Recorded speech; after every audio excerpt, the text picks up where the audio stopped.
இந்த வருஷம் எல்லா கட்சி தேர்தல் அறிக்கையை பார்க்க சொல்ல தலையை பிச்சின்னு போடலாமான்னுக்குது.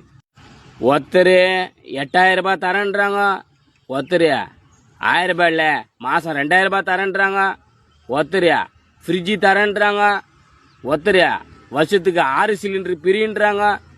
எல்லாமே பெண்களுக்கே கொடுத்தா ஆம்பளைங்களுக்கு யார் தான் தருவாங்க சொல்லுங்க?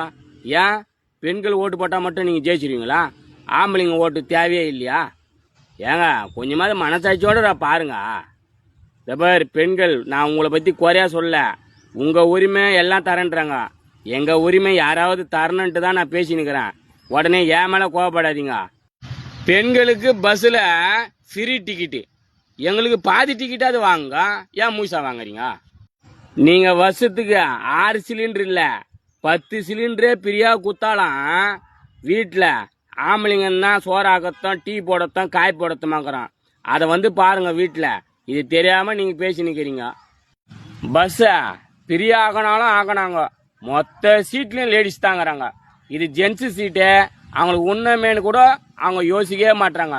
இதே லேடிஸ் சீட்டில் யாராவது ஜென்ஸு உக்காட்டான், அவங்க பார்வையே பார்க்கணுமே, பார்க்க சொல்லி நம்மளா ஏந்தி எட்ட வந்துடுவோம்.